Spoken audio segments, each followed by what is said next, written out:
विज्ञान के क्षेत्र में छात्रों की अभूतपूर्व भागीदारी। विज्ञान सबके लिए में पंडित दीनदयाल उपाध्याय सरस्वती विद्या मंदिर के छात्रों का उत्कृष्ट प्रदर्शन। शिक्षा के क्षेत्र में नित नए आयाम स्थापित कर रहा पंडित दीनदयाल उपाध्याय सरस्वती विद्या मंदिर इंटर कॉलेज सीबीएसई विज्ञान के क्षेत्र में अपनी सशक्त उपस्थिति दर्ज करा रहा है। इसी क्रम में विद्यालय के मेधावी छात्रों ने प्रतिष्ठित विज्ञान सबके लिए कार्यक्रम में भाग लिया और समाज उपयोगी नवाचारों को प्रस्तुत कर अपनी प्रतिभा का उत्कृष्ट प्रदर्शन किया।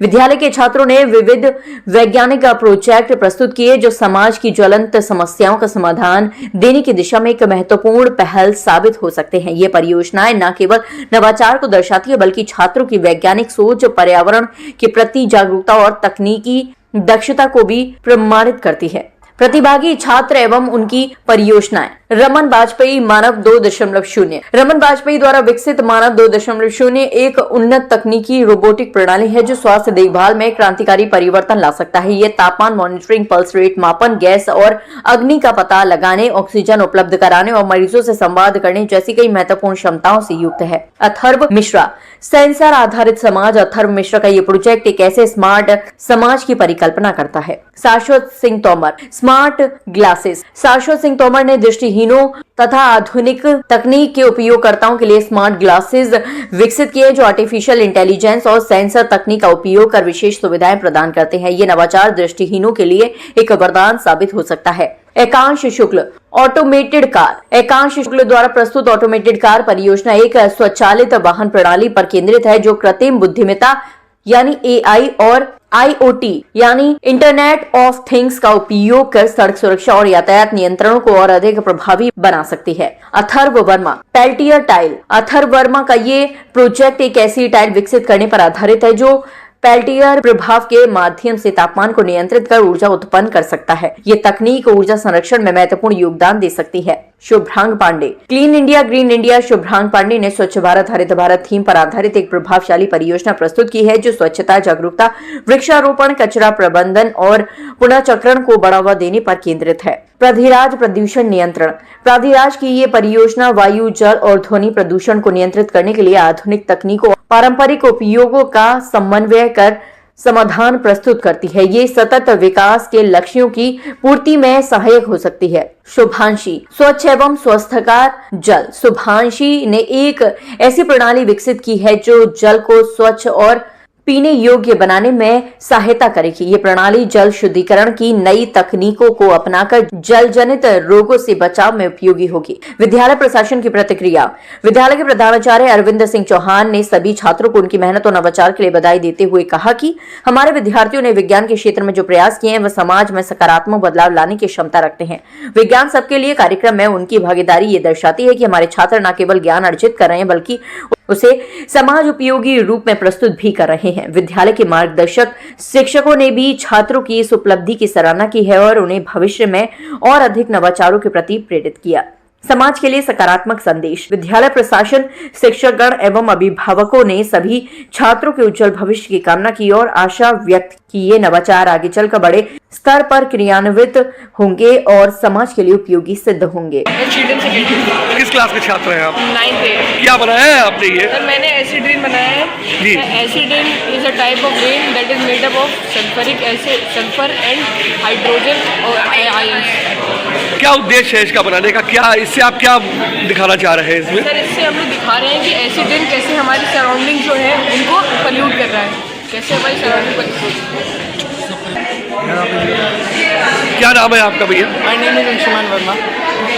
किस क्लास में पढ़ते हैं आप? Sir 9th। ये आपने क्या चीज़ बनाई हुई है? Sir, I have created a hydroelectricity battery. Like nowadays, everywhere lithium battery are used. And the people are saying that they are eco-friendly, but they are not eco-friendly. That we know that the making of lithium-ion batteries produce very much pollution. So to reduce that, I have created a replica of the hydroelectric battery.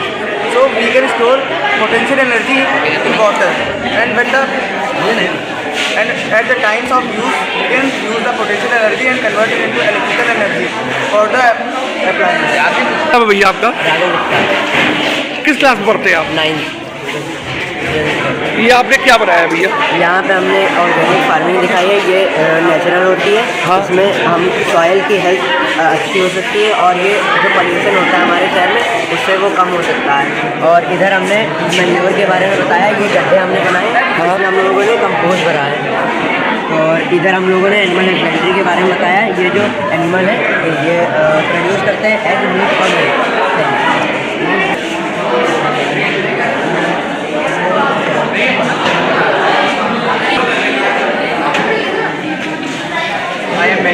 क्या नाम है भैया आपका? Anshul, किस class में पढ़ते हैं आप? 9th B. क्या बनाया है आपने ये? I am making the distillation model, and it is separated with volatile component from a mixture, and it is include heating, vaporization, boiling and liquefaction. Burner heat the mixture and mix vapor form in and goes to condenser and inlet. Through inlet cool down water to vapor change into liquid, and cool down vapor to collect in receiver.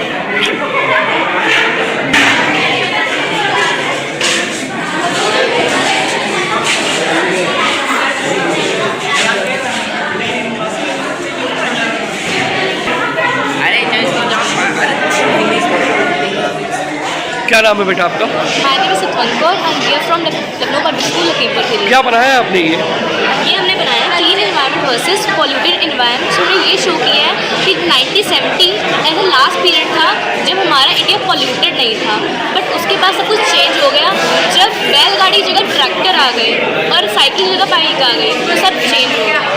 So pollution is the introduction of harmful substances to environment and causing large impact on human life and quality of earth. So pollution are of four types. Basically, first one is air pollution, which is caused due to the chemical gases passed out by the industries. Second one is noise pollution, which is caused by the loudspeaker loudness and the traffic jams and the horns of cars.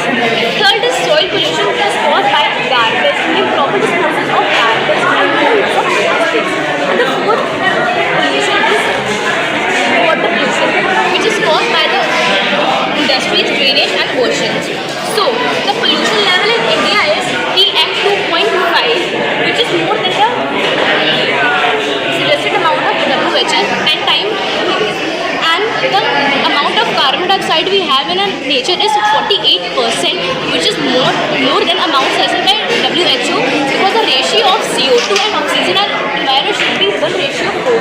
But 52% we have oxygen and CO2 is 48%, which is too large amount. So now if we talk about wildlife, it is also impacting, pollution is also impacting on wildlife. 25 to 30 species of birds are being exhausted due to pollution. 1.7 million birds are dying every year due to pollution, and there are loss of supply of grass for domestic animals. बहुत ज़्यादा gas छोड़ रही है।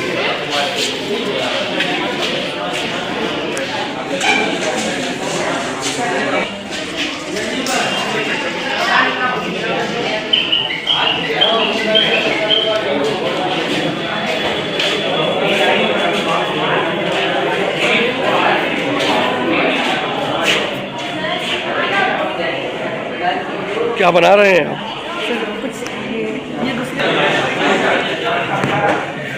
क्या नाम है आपका? अभिज्ञान किस क्लास में पढ़ते हैं आप? 11th।